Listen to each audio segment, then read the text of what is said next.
The climate change emails uncovered at the University of East Anglia shed serious doubts on the science of global warming. Now, in just one example, the university's Phil Jones instructs his colleagues to respond to a Freedom of Information Act request by deleting emails. Quote, Mike, can you delete any emails you may have with Keith regarding AR4?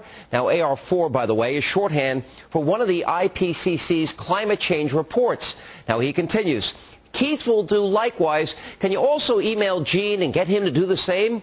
We'll be getting Casper to do likewise. And if they weren't dumping data, well, they were certainly fudging it. Another email between these colleagues from 9 years prior shows the dishonesty was long in the works. It reads, quote, I have just completed Mike's nature trick of adding in the real temps for each series for the last 20 years, i.e. from 1981 onwards, to hide the decline. Well, that would be the decline in global temperatures.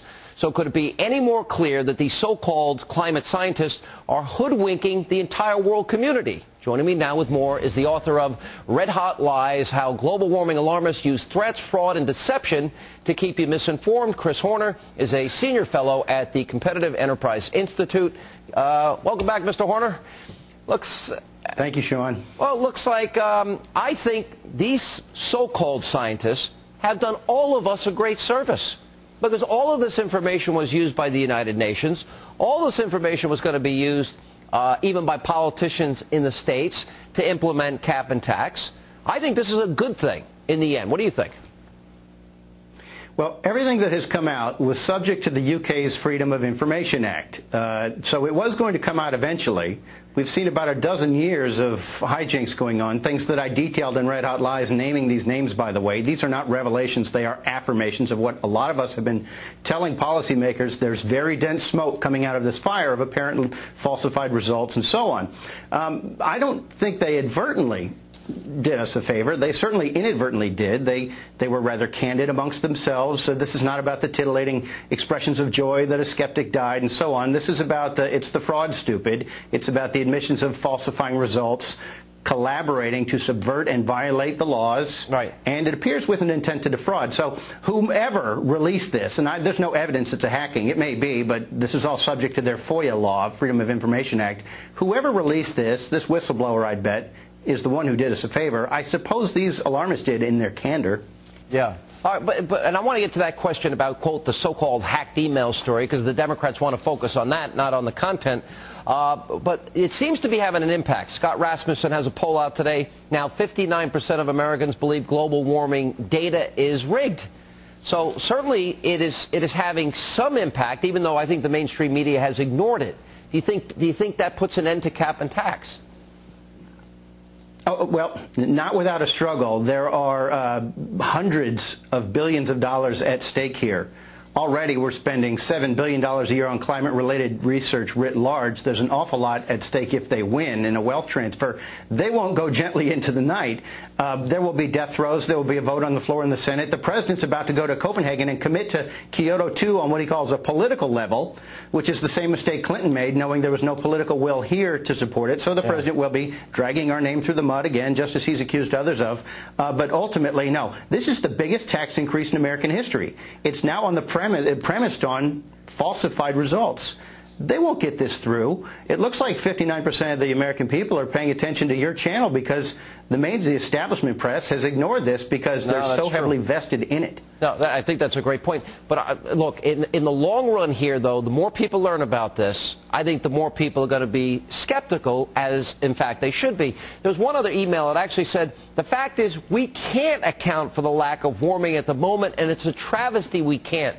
Here's the question that I think most people want answered. Why would scientists so blatantly risk their reputation? Why would they put aside all of their training to advance a political agenda? I have my theory, but I'm interested in yours. There's not a unifying theory. You can follow the money. Again, we spend an enormous sum on this. But there are an awful lot of collectivists in the scientific world and the academic world. As you know, there are a lot of academics involved in this. The president's chief science advisor, John Holdren, is a population zealot and, if not borderline communist, You don't check your political beliefs or ideology, even if they're extreme, when you accept your PhD. So there are numerous motivations. Scientists are people too. But again, there's tremendous money. Al Gore set the terms of the debate. Where you get your money dictates your opinions and your motivations. So we know that they have been willing to fudge things, either for the money, either for the ideology. They're not mutually exclusive, maybe both. All right, but now, again, this is a very important part, because I am certainly a privacy person. I don't want my emails hacked. I don't want any of my friends' emails hacked. But the issue here is different, because there was a Freedom of Information request, and apparently they were not going to be forthcoming. Apparently there was a well-orchestrated scheme we can see in these emails to hide the truth. So it seems like this is a very different story. This is more about a whistleblower. And we see Barbara Boxer saying, you call it ClimateGate, I call it email theftgate. I don't think that's an accurate story as it's been portrayed in the press. Do you? Well, I'm sure she was equally broken up about Robert Bork's trash being stolen, or mine being stolen by Greenpeace, for that matter. The fact is, there is no evidence in the record that this was a hacking.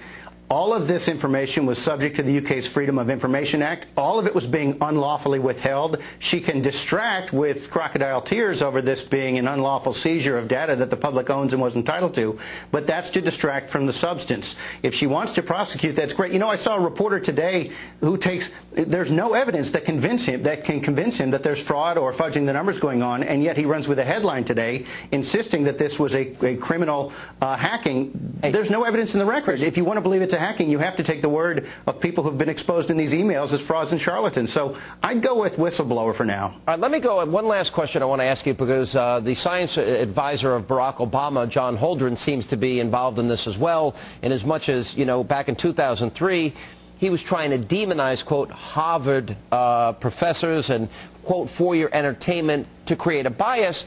And you also, you have a Freedom of Information request out yourself with NASA. You believe they may be fudging the numbers. I want you to react to those two things. Right. Briefly, Mr. Holdren was sending around an email indicating that he was a part of a very large effort to rewrite history, to airbrush out the medieval warm period called climate optimum. Fewer crops failed, fewer babies died, and so on. That was part of the historical record. They got rid of it in the third assessment report that this hockey stick related to, and that is also related to these Freedom of Information Act requests I have now, 2 years outstanding with NASA. They seem to have been doing similar things, and I have a feeling we're going to establish that. Biggest scientific fraud, I think, in our lifetime. Chris, great work. Thanks for being with us. Appreciate it. Thank you.